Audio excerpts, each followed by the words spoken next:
Hello friends, welcome back to Melina kitchen. Today Melina கிச்சனில் ஒரு சூப்பரான மஷ்ரூம் கிரேவி எப்படி பண்ணுறதுன்னு தான் பார்க்க போகிறோம். வாங்க இந்த ரெசிபி எப்படி பண்ணுறதுன்னு பார்க்கலாம்.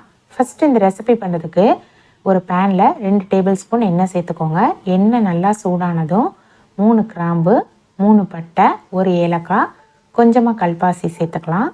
எல்லாத்தையும் சேர்த்ததுக்கப்புறமா 1/4 டீஸ்பூன் ஜீரகம், 1/4 டீஸ்பூன் சோம்பு, இது ரெண்டையும் சேர்த்து ஒரு முறை கலந்து விட்டுக்கலாம். இது எல்லாம் பொரிஞ்சதும் ஒரு பிக் சைஸ் பெரிய வெங்காயத்தை இந்த மாதிரி குட்டி குட்டியாக கட் பண்ணி சேர்த்துக்கலாம்.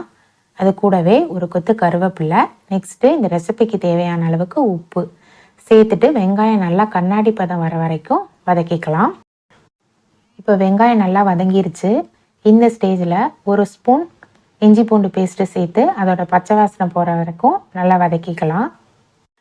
நெக்ஸ்ட்டு நம்ம மசாலா ஐட்டம்லாம் ஒன்று ஒன்றா ஆட் பண்ணிக்கலாம். 1/4 டீஸ்பூன் மஞ்சள் தூள், 1 table spoon garam masala, 1 teaspoon மிளகாய்த்தூள், 1 டேபிள் ஸ்பூன் மல்லித்தூள் சேர்த்துட்டு இதோட பச்சை வாசனை போகிற வரைக்கும் நல்லா 1 நிமிஷம் கலந்து விட்டுக்கலாம். நெக்ஸ்ட்டு ஒரு மீடியம் சைஸ் தக்காளியை இந்த மாதிரி நீள்வாக்கில் கட் பண்ணி எடுத்து நல்லா பழுத்த பழமாக எடுத்துக்கோங்க. எடுத்துகிட்டு இந்த மாதிரி கட் பண்ணி அதையும் இது கூட சேர்த்து நல்லா ஒரு முறை மிக்ஸ் பண்ணி விட்டுக்கலாம். இது நல்லா சாஃப்ட் ஆகிற வரைக்கும் ஒரு மூடி போட்டு மூடி ஒரு 5 நிமிஷம் வேக வச்சுக்கலாம். இப்போ மூடியை ஓப்பன் பண்ணி பார்க்கலாம். பாருங்கள், எண்ணெயெல்லாம் நல்லா பிரிஞ்சு தக்காளி நல்லா சாஃப்டாக வெந்துருச்சு. நெக்ஸ்ட்டு இது கூடவே 1 டீஸ்பூன் தயிர் ஆட் பண்ணி அதையும் நல்லா மிக்ஸ் பண்ணி விட்டுக்கோங்க. நெக்ஸ்ட்டு நம்ம க்ளீன் பண்ணி வச்சுருக்க காளானை இது கூட சேர்த்துக்கலாம்.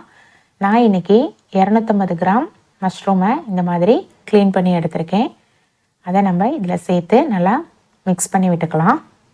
நான் 2ஆக கட் பண்ணி சேர்த்துருக்கேன். நீங்கள் உங்களுக்கு எந்த சைஸ் வேணுமோ அந்த சைஸுக்கு நீங்கள் கட் பண்ணி எடுத்துக்கலாம். இப்போ மசாலாலாம் இந்த மஷ்ரூமோட நல்லா மிக்ஸ் ஆயிருச்சு. நெக்ஸ்ட்டு இது கூட 1/4 டீஸ்பூன் ஜீரகத்தூள் சேர்த்து இதையும் நல்லா ஒரு முறை கலந்து விட்டுக்கோங்க. இப்போ நம்ம ஒரு மூடி போட்டு மூடி இதை வேக வச்சுக்கலாம். நம்ம தண்ணி எதுவும் சேர்க்க வேணாம், ஏன்னா இது வெந்து வரும்போதே இதிலேருந்து தண்ணி வரும்.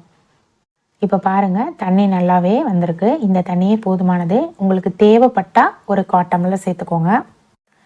நெக்ஸ்ட்டு இது கூட 1 டீஸ்பூன் மிளகுத்தூள் சேர்த்து நல்லா ஒரு முறை கலந்து விட்டுக்கோங்க.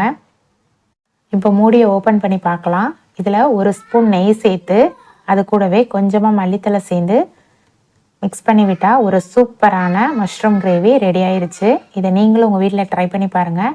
ட்ரை பண்ணி பார்த்துட்டு உங்களோட கமெண்ட்ஸை ஷேர் பண்ணுங்கள். மறக்காமல் மெலினா கிச்சனையும் சப்ஸ்கிரைப் பண்ணிக்கோங்க.